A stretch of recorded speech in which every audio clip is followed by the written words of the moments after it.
Oi, eu sou a Laísa, licencianda em Ciências Sociais, com dupla habilitação em Antropologia pela Universidade de Brasília. Oi, meu nome é Manuela, eu faço licenciatura em Ciências Sociais e bacharel em Antropologia na Universidade de Brasília. Olá, meu nome é Irene e eu também sou estudante de licenciatura em Ciências Sociais com dupla habilitação em Antropologia e você está no episódio Educação e Migração da disciplina de Antropologia e Educação com o professor Eduardo de Deus. Hoje nós vamos conversar sobre a migração e conhecer alguns contextos tanto no Brasil quanto fora e entender o papel das políticas públicas voltadas para essa população, especialmente o papel da educação. A gente vai iniciar apresentando alguns dados gerais sobre migração a partir do texto da Neide Patarra, Migrações Internacionais de e para o Brasil Contemporâneo, Volumes, Fluxos, Significados e Políticas. Esse texto já é um pouco antigo, ele data de 2005.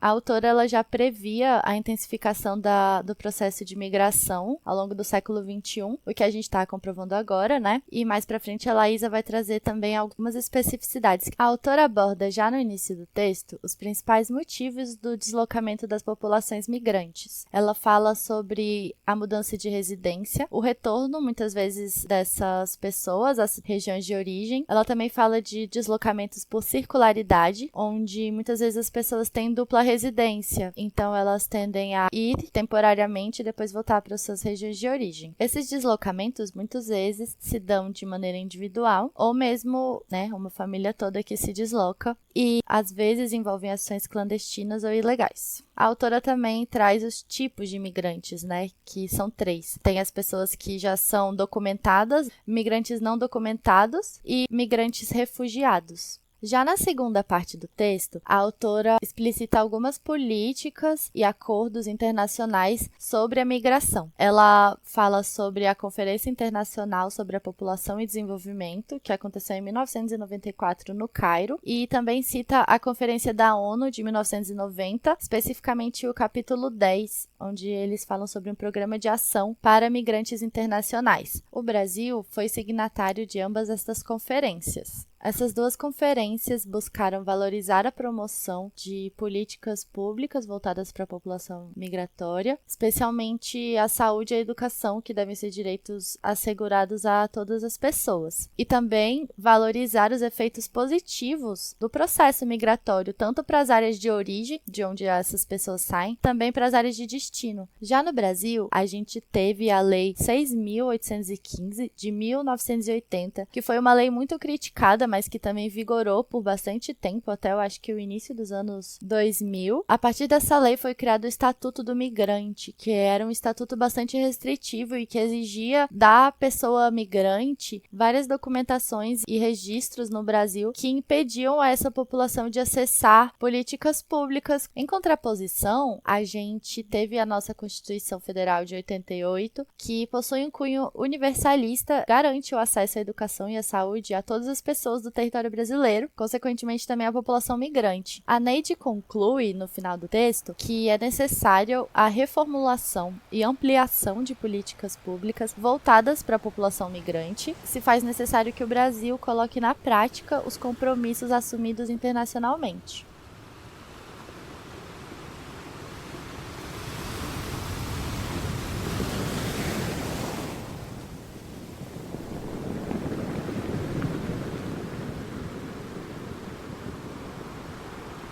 E claro, discutir sobre processos migratórios é também prestar atenção na migração interna, ou seja, naquela migração que acontece dentro dos territórios, que em geral é ocasionada por períodos de crise financeira. Ednelson e Silvana, no artigo Migração Interna em Tempos de Crise, publicado em 2019, afirmam que os períodos de crise são recorrentes nas economias capitalistas e seus impactos são observados principalmente no mercado de trabalho, pelo aumento do desemprego e pelo subemprego, além do aumento da concentração de renda na mão de poucos, da fome e da pobreza no geral, que são intensificadas. A pandemia de Covid-19 Covid-19, causada pelo novo coronavírus, desencadeou um período de crise econômica mundial, que, segundo a Universidade Federal do Paraná, está bem próximo do cenário visto durante a Grande Depressão em 29. O desemprego, que atinge cerca de 14,4 milhões de brasileiras e brasileiros, e a insegurança alimentar, que atingiu mais de metade da população e dos domicílios brasileiros durante o ano de 2020, exemplificam um pouco do cenário de apocalipse que estamos vivendo agora. Um exemplo de migração interna recorrente no Brasil é o êxodo rural, movimento de moradoras e moradores do campo para a cidade, que cresceu cerca de 45,3% entre 1963 e 2013. Será mesmo que o agro é tech e pop, como a Rede Globo afirma? Segundo o Brasil de Fato, a prioridade que o Estado dá ao agronegócio quebra pequenas produtoras e é uma das razões do aumento significativo do êxodo rural nos últimos anos. Segundo a Ednelson e Silvana, a relação entre migração e questões econômicas aparece como fator de primeira ordem para interpretar o volume e os padrões dos fluxos observados, tanto ao longo da história quanto no contemporâneo. Agora a gente vai conhecer a entrevistada de hoje, a graduanda Lara Noronha. Ela pesquisa migração e foi voluntária no projeto Proacolher, português para imigrantes refugiados em situação de risco. Lara, seja muito bem-vinda.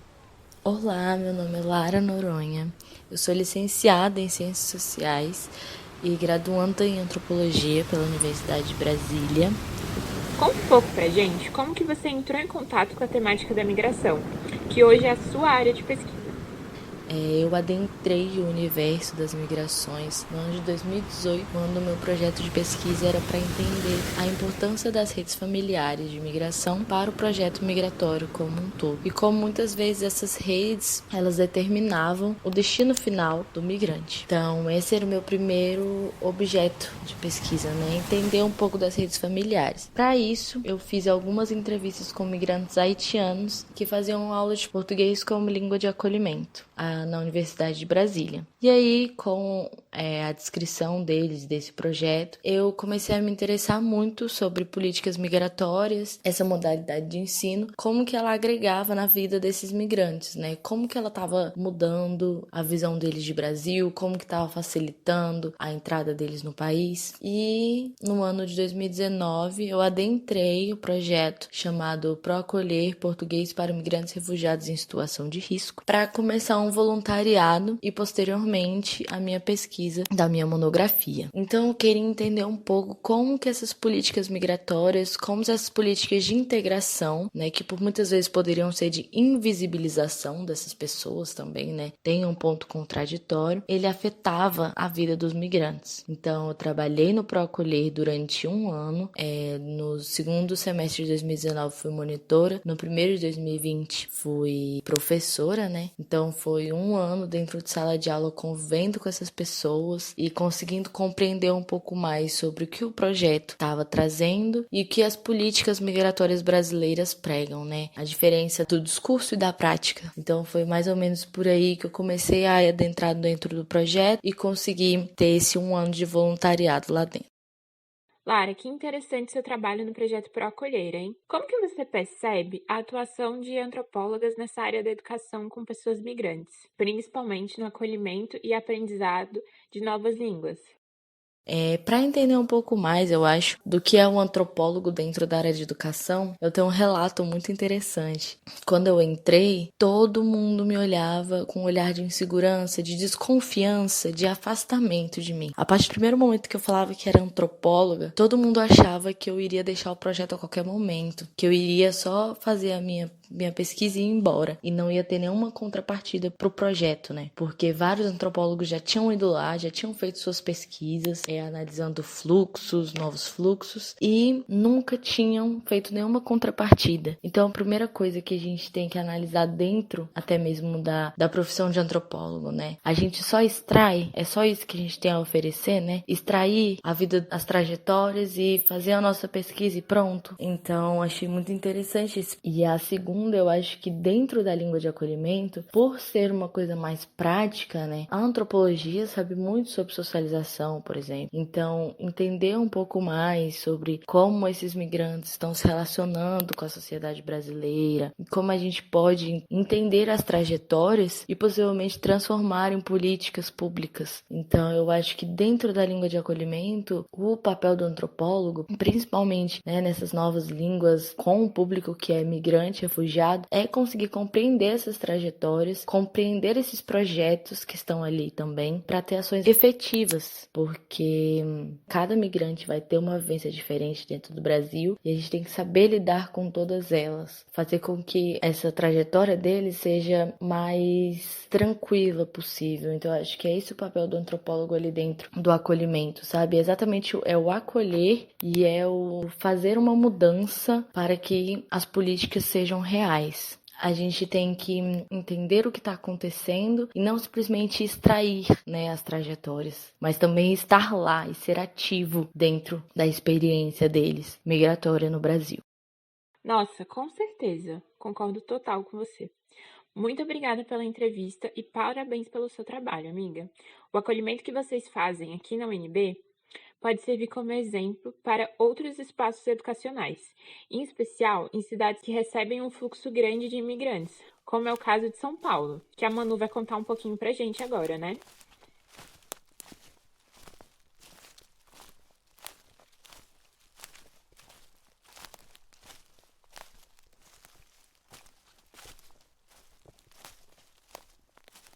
É isso aí. E quando a gente fala de educação, a gente está falando de um direito fundamental que muitas vezes é negado ou dificultado para esses imigrantes devido a alguns fatores que eu vou pontuar agora. As antropólogas Giovana Magalhães e Flávia Schilling falam sobre essa experiência em relação aos imigrantes bolivianos e bolivianas em São Paulo, no texto de 2012 intitulado Imigrantes da Bolívia na Escola em São Paulo, Fronteiras do Direito à Educação. Logo no início do texto, elas levantam um questionamento muito importante para o decorrer da nossa conversa. Como a gente pode pensar a educação de pessoas desenraizadas, no caso imigrantes, em uma das instituições mais territorializadas da modernidade? Os bolivianos são a maior população de imigrantes em São Paulo. As pessoas enfrentam graves problemas ao chegar na metrópole, tal como, abre aspas, dificuldades de acesso aos serviços públicos, condições de trabalho insalubres e intolerância da população residente em relação a hábitos, costumes e idiomas diferentes. As antropólogas mencionam que, segundo dados de 2009, havia 1.446 alunos bolivianos matriculados na rede pública do estado de São Paulo. Já segundo dados de 2019 da Secretaria de Educação, haveria cerca de 5.022 alunos matriculados. Isso nos alerta para a necessidade de um sistema de ensino que integre essas pessoas, que são pessoas ativas no processo educativo e que devem ter suas bagagens valorizadas e não homogeneizadas. Mais para frente a gente vai entender melhor com a Irene como as crianças são importantes produtoras de cultura.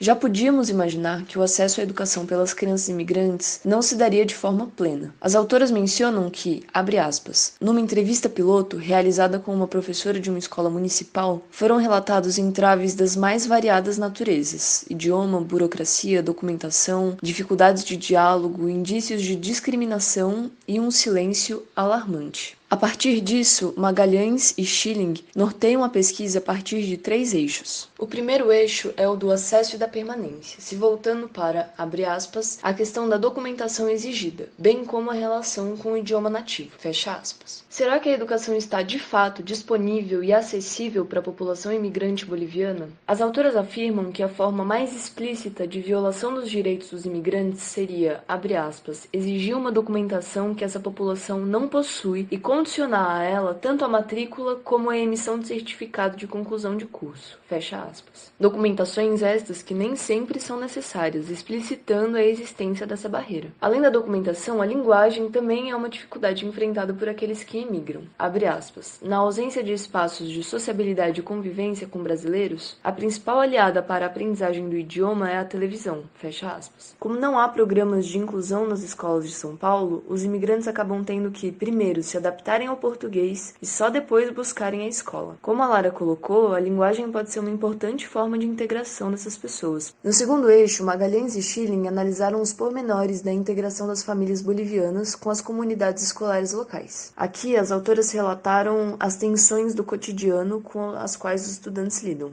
Segundo elas, as tensões estão, abre aspas, centradas na percepção da diferença, da discriminação e da violência, fecha aspas. Os bolivianos apareceram como estudantes silenciosos ou invisíveis nas escolas. O preconceito é um ponto marcante que atravessa toda a experiência escolar desses alunos. No terceiro e último eixo de análise, as autoras percorrem as expectativas das famílias bolivianas em relação às escolas. As mães demonstraram muita indignação com a falta de respeito dos brasileiros nas escolas. E também se mostraram bem participativas no processo educacional de seus filhos. Algumas expressaram a vontade de que existissem escolas separadas que atendessem especificamente sua nacionalidade. Mas será que essa seria a melhor solução? Em alguns casos, talvez até possa ser, como o de familiares que vêm para o Brasil passar apenas um tempo. Mas considerando o Brasil como um país multicultural e todas as complexidades desse aspecto, será que essa separação não afastaria ainda mais as crianças brasileiras da convivência com pessoas de culturas diferentes? Será que a solução não seria adaptar o próprio sistema de ensino? Isso é outro problema. As autoras concluem que nas escolas não há, de fato, ações focalizadas no ensino de imigrantes ou programas que tentem colocar o aprendizado das crianças bolivianas em pé de igualdade com o das brasileiras. Também puderam perceber a distância que existe entre a lei e a prática cotidiana dos direitos humanos. Acerca da qualidade das escolas, elas pontuam que este ambiente, abre aspas, pouco promove a aprendizagem e desafia a promoção dos direitos humanos, fecha aspas. Qual é a possibilidade de permanência dessas pessoas num sistema que não se atenta à alteridade? Onde cabe a escuta nesse processo? E como a escola, sendo um lugar tão importante de trocas e reconhecimentos e de quebra de barreiras, pode exercer um papel de integração e de amplificação de outras vozes?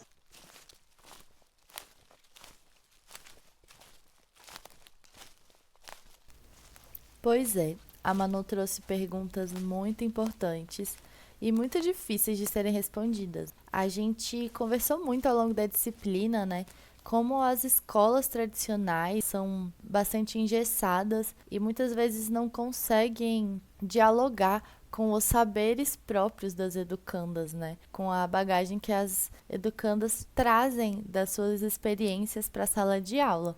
Inclusive, no texto que a Manu estava falando, tem relatos de professoras, professores que diziam não conhecer muito da realidade das estudantes bolivianas, né? E que isso dificultava, né, a prática pedagógica. Para dialogar com essas questões, eu vou trazer um texto da Luciana Hartmann, que se chama Desafios da Diversidade em Sala de Aula, um estudo sobre performances narrativas de crianças imigrantes, de 2017. Eu conheci a Luciana Hartmann através da produção de um episódio para o Mundaréu, que se chama O Jogo do Vai e Vem, e ele trata exatamente de uma pesquisa da Luciana com uma professora lá de Portugal, chamada Ariana, que dá aula numa escola multicultural, numa escola de acolhimento para crianças imigrantes de vários lugares do mundo. E eu acho que o episódio dialoga bastante também com o nosso debate. Então fica a indicação para vocês ouvirem. Mas voltando ao texto, é sobre um projeto que a Luciana Hartmann realizou lá na França, numa classe de iniciação da língua francesa para crianças imigrantes, crianças não francófonas, né? E a Luciana pontua algumas questões específicas do contexto francês, né? Esses centros de integração da língua francesa, eles foram criados lá na França na década de 60, 70, coincidindo com a independência das colônias francesas, de um grande fluxo de imigrantes para o país. Então, desde essa época, a França já buscou integrar essa comunidade de imigrantes, de certa forma, à sua cultura, né? Mesmo que a gente possa também problematizar essas questões, como a própria Lara falou, né? Da integração e da invisibilização. A Luciana fala também da imprevisibilidade do fluxo de matrículas, que ao longo do ano letivo as crianças imigrantes chegam em variados momentos, né? Então é bastante difícil prever e isso requer uma organização pedagógica maleável da escola, né? Então a escola, ela se coloca como uma zona de contato, né? Um primeiro contato com a cultura, com uma nova língua, com novas pessoas e novos lugares. Então nesse momento momento, a Luciana Hartmann traz a importância da performance, tanto na metodologia enquanto antropóloga, também na sua prática pedagógica. Ela, inclusive, cita o Tim Ingold para falar de uma educação da atenção e de um conhecimento sensível ligado a uma sensibilização de todo o sistema perceptivo da educanda. E ela fala da performance como uma possibilidade das crianças trazerem suas próprias narrativas, suas próprias memórias, né? E se expressarem para que assim a professora, a Luciana também enquanto pesquisadora, possa conhecer essas crianças, né? Antes de já trazer um conteúdo definido. A Luciana Hartmann cita a Clarice Kohn, falando das crianças enquanto produtoras de cultura, né? E que essas próprias crianças encontram brechas no sistema para se fazerem ouvir. Vários relatos que as crianças contam dos seus países de origem. A Luciana problematiza a questão de a diversidade estar frequentemente associada a um problema, né, a dificuldades, e não a, como já trazia as conferências lá da década de 90, né, de buscar valorizar a migração como um processo que vai acrescentar tanto a região de origem quanto a região de destino, né, dessas pessoas. E assim, a Luciana busca pensar uma abertura à aprendizagem pela alteridade, né? Então, dialoga bastante com as questões que a Manu colocou, de como a gente pode conhecer a realidade da nossa estudante e como é importante realmente o acolhimento através da língua e através de uma atenção especial, né? Para esse processo de chegada, de mudança, seja de uma criança ou de uma pessoa em qualquer faixa etária, né? E independente do movimento, a língua, a maneira de ver o mundo, os hábitos e outras coisas adquiridas na infância e juventude continuam com os migrados e não se perdem no processo de migração, ao contrário do que pensa o senso comum. Isso é afirmado pela professora da Universidade Federal Rural do Rio de Janeiro, Miriam Santos, que investiga a inserção escolar de imigrantes, imigrantes ou descendentes que estão estabelecidos na região metropolitana do Rio de Janeiro. A autora afirma que a aquisição da linguagem, como exposto pela Lara, é o passo mais importante no processo adaptativo de uma estrangeira ou de uma novata em um grupo. Lá atrás, a gente aprendeu que o Roque Laraia entende a linguagem humana enquanto um produto cultural. E embora no Brasil uma das línguas oficiais seja o português brasileiro, sua produção será sempre atravessada por diversas variações, seja no âmbito fonético, semântico ou sintático. Fatores que influenciam que eu, Laísa, pronuncie porta de uma forma, a Manuela pronuncie de outra e que meu pai compre tomate no sacolão e não tomate. O problema, nesse caso, é quando a diversidade linguística é entendida através de certo e errado. É recorrente a discriminação com sotaque brasileiros, em especial com nordestinas e com a população que migra do campo, demonstrando a urgência do debate sobre preconceito linguístico, recentemente estimulado por figuras como Juliette e Gil do Vigor, participantes do reality show Big Brother Brasil. Embora no ambiente escolar a maioria das provocações partam de estudantes, a não interferência de professores demonstra como a diversidade, em especial a diversidade linguística, é tratada no espaço escolar. Diante disso, Miriam alerta a problemática da manutenção de um projeto de ensino educacional que se afirma universal na medida em que anula as diferenças e busca uma nação cada vez mais homogênea. O saber, como explicita Neuza Maria, não pode ser visto assim, como um redutor de culturas. Por isso, eu te pergunto, qual a função dos educadores? Já que, como ensina Marquinhos, para as não íntimas, Karl Marx, todos elas e eles são formados por um sistema